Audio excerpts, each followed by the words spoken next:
সবাইকে স্বাগত।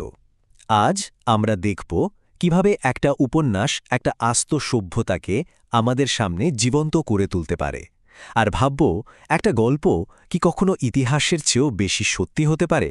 আসলে এই প্রশ্নটা কিন্তু খুব জরুরি, বিশেষ করে যখন আমরা ইতিহাসকে বোঝার জন্য কোনো সাহিত্যের সাহায্য নিই, তখন এই প্রশ্নটা বারবার ফিরে আসে। আচ্ছা, তাহলে চলুন বিষয়টা একটু গভীরে গিয়ে দেখি। এই পুরো ব্যাপারটা বুঝতে আমরা একটা তত্ত্বের সাহায্য নেব, যেটার নাম হলো নিউ হিস্টোরিসিজম।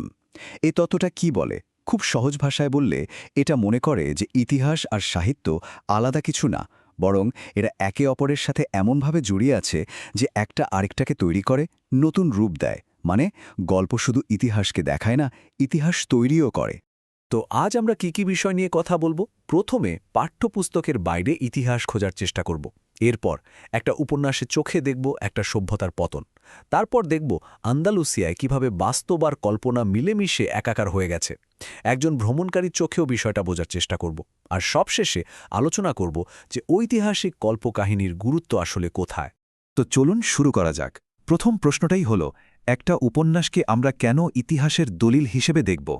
একটু ভেবে দেখুন তো, একটা উপন্যাস কি শুধুই একটা গল্প, নাকি ওই সময়ের একটা জীবন্ত ছবি? নিউ হিস্টোরিসিজম ঠিক এই ব্যাপারটাই তুলে ধরে। মানে সাহিত্য তো আকাশ থেকে পড়ে না, তাই না? এটা তৈরি হয় একটা নির্দিষ্ট সমাজ, অর্থনীতি আর রাজনীতির মধ্যে। তাই একটা সাহিত্যকর্মের মধ্যে লুকিয়ে থাকে সেই সময়ের সমাজের স্বাদ, মানুষের চিন্তাভাবনা, এমনকি ক্ষমতার দ্বন্দ্বের ছাপও। মানে এটা অনেকটা টাইম ক্যাপসুলের মতো কাজ করে। আচ্ছা, এই তথ্যটা মাথায় রেখে চলুন এবার আমাদের মূল আলোচনায় আসি। আমরা কথা বলবো স্পেনে মুসলিম শাসনের একেবারে শেষের দিনগুলো নিয়ে, অর্থাৎ আল আন্দালুসের পতন নিয়ে। একটু ভাবুন, প্রায় ৭০০ বছরের এক বিশাল সভ্যতা, ৭১১ খ্রিস্টাব্দে যার শুরু, জ্ঞান বিজ্ঞান আর সংস্কৃতিতে যা একসময় পুরো বিশ্বকে পথ দেখিয়েছে, সেই আল আন্দালুস পঞ্চদশ শতকে এসে তার অন্তিম লগ্নে পৌঁছে যায়। কর্দোবার পতন আর সবশেষে ১৪৯২ গ্রানাডার পরাজয়ের মধ্যে দিয়ে একটা যুগের শেষ হয়। আর ঠিক এই সময়টাকেই, এই ভাঙাগড়ার মুহূর্তটাকেই কেন্দ্র করে লেখা হয়েছে একটা অসাধারণ ঐতিহাসিক উপন্যাস, সাঙ্গাকালা দি লাঙ্গিত আন্দালুসিয়া। এই উপন্যাসের পাতায় পাতায় আমরা যেন সেই সময়ের মাদিনা আজাহারা বা গ্রেনাডার রাস্তায় হাঁটতে পারি।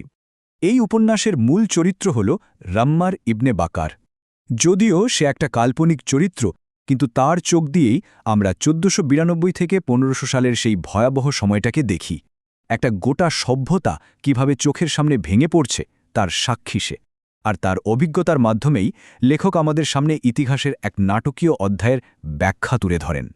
এখন প্রশ্ন হল, এটা তো একটা উপন্যাস, একটা গল্প, তাহলে এর সাথে আসল ইতিহাসের মিল কতটা? চলুন একটু মিলিয়ে দেখা যাক।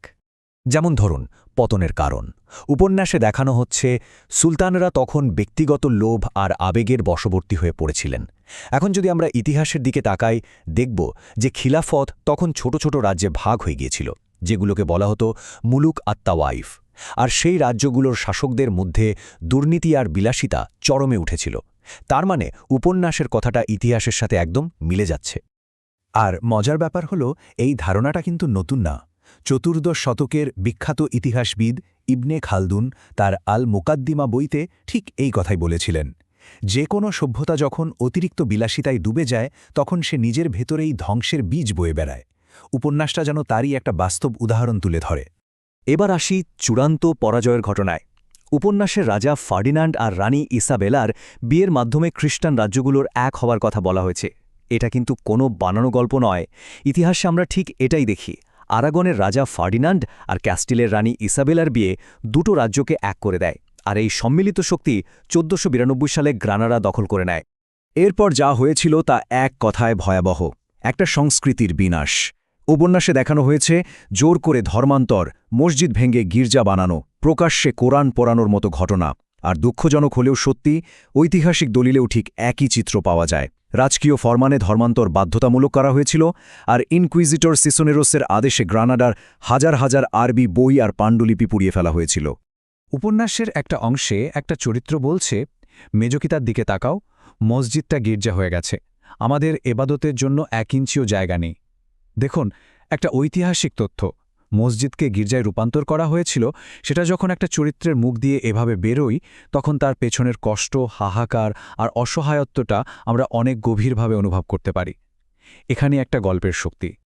এখন কথা হচ্ছে লেখকরা কিভাবে এই ইতিহাসকে এত কাছ থেকে আমাদের সামনে তুলে ধরলেন। এর পেছনে কিন্তু একটা দারুণ কৌশল আছে। উপন্যাসের লেখকরা হানুম রাইস আর রাঙ্গা আল মেহেন্দ্র শুধু ইতিহাস পড়েই বইটা লেখেননি, তারা নিজেরা সেই জায়গাগুলোতে ভ্রমণ করেছেন, আর বইয়ের মধ্যে তাদের সেই ব্যক্তিগত ভ্রমণের অভিজ্ঞতা, তাদের অনুভূতিগুলো মিশিয়ে দিয়েছেন। এর ফলে কি হয়েছে, অতীত আর বর্তমান যেন এক সুতোয় বাঁধা পড়েছে। যখন আমরা তাদের চোখে ওই জায়গাগুলো দেখি, তখন ইতিহাসটা আর দূরের কোনো ঘটনা মনে হয় না, খুব কাছের মনে হয়। আর এই সব কিছুই আমাদের সেই প্রথম প্রশ্নে ফিরিয়ে নিয়ে আসে, একটা গল্পের আসল শক্তিটা কোথায়? নিউ হিস্টোরিসিজমের তত্ত্ব অনুযায়ী একটা সাহিত্য শুধু পুরনো দিনের কথা বলে না, এটা বর্তমানকেও প্রভাবিত করে। মানে এই উপন্যাসটা শুধু পঞ্চদশ শতকের আন্দালুসিয়ার একটা ছবি নয়, বরং আজ আমরা সেই ইতিহাসকে কিভাবে দেখব, কিভাবে বুঝব, সেই বোঝাপড়াটা তৈরি করার ক্ষেত্রেও এই উপন্যাসটা একটা বড় ভূমিকা রাখছে। এটা নিজেই ইতিহাস তৈরির একটা অংশ হয়ে উঠেছে। তাহলে শেষ প্রশ্নটা এটাই, যখন আমরা এই ধরনের ঐতিহাসিক উপন্যাস পড়ি, তখন আমরা কি শুধু অতীতকে জানছি, নাকি আমরা নিজেরাই সেই অতীতকে নতুন করে তৈরি করতে সাহায্য করছি? ভেবে দেখার মতো বিষয়, তাই না?